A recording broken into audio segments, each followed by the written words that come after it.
Hey everyone, how's it going? Today we're going to be listening to a song called To Zanarkand by Nobuo Uematsu. It was the opening theme of Final Fantasy X, released in 2001, and considered to be the main theme next to Isn't It Wonderful? And actually we're going to be listening to the arrangement by Masashi Hamauzu for the Final Fantasy X and X-2 HD Remaster, released in 2013. Masashi, of course, co-composed the original Final Fantasy X soundtrack along with Nobuo Uematsu himself and Junya Nakano. Normally, in one of these thematic analyses, I would just do the original song, but since this version is played by a real pianist instead of a tone generator, you could say that this is the definitive version of the song, as the audio remastering was meant to quote-unquote clean up the soundtrack, and it was supervised by Nobuo himself during development, so this is likely what the song is supposed to sound like. So without further ado, let's take a listen.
So we've obviously got a very emotional piece here.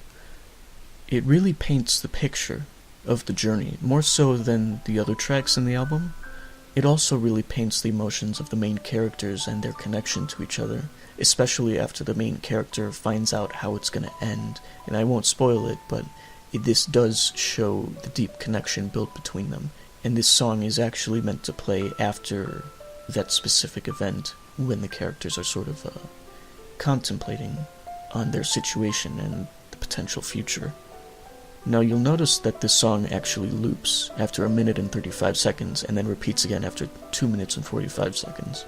And even though the song loops and is ultimately short, it feels long. Most people probably don't notice that it's a loop. I didn't even notice the first time. I had to listen to it back a few times to notice the looping. And that really shows how well put together it is, and how the emotions really take the stage with this song, bringing about its incredible legacy even after a decade and a half. It is intended to loop and keep playing again and again, which you can notice by looking at the official soundtrack where it does loop, like most game music does, but this is a title theme and those usually don't do that. This looping ties into one of Final Fantasy X's major themes, which is endless repetition, or spiraling, which is very present in the world that they live in, Spira. And actually, in case you couldn't tell, that's why the world of Final Fantasy X is called Spira. It's almost the entire word spiral. And because of this, we can safely infer that the looping was probably intentional. And regarding the arrangement itself, this version did make a few small but crucial changes to the original. You'll probably have noticed the slight rubato, or speeding up and slowing down, that was added to this version, probably mostly for tonal improvement, and it's meant to make the song more somber and contemplative, and does so very effectively. And similarly, Masashi also added gradual crescendos and decrescendos, making the phrases more separated and pronounced, adding to the rubato, and ultimately giving the piece a bit more momentum.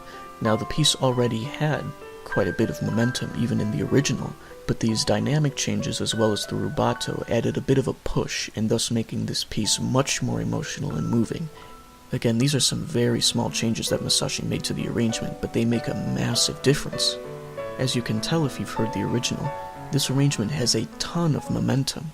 The two versions sound very different thanks to only a few small changes. It's amazing. And I'm pretty sure there's only one pianist playing, so there are no other parts to talk about.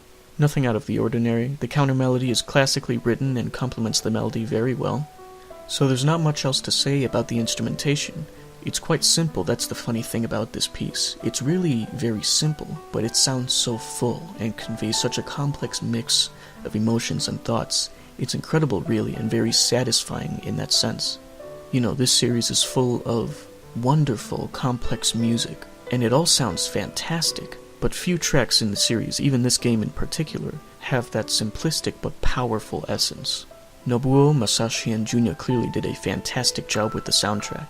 And that's no easy task, considering that this was the first game in the series to have voice acting, so the composers were tasked with the challenge of balancing the music with the voices, being careful to ensure that one didn't overpower the other. That's something that I think a lot of people don't realize, and as a composer and arranger myself, I can tell you that there's a lot more to it than just the music. But thankfully these composers did a wonderful job overcoming the challenge. And like I said, it still shows, even after a decade and a half. Definitely something to be proud of. And that about does it for this song. I hope you guys enjoyed. Let me know in the comments if you have a suggestion for a future video game song analysis. And with that, I will leave you guys to it. I'm ZorroLoco, and thanks for watching, guys. I'll see you next time.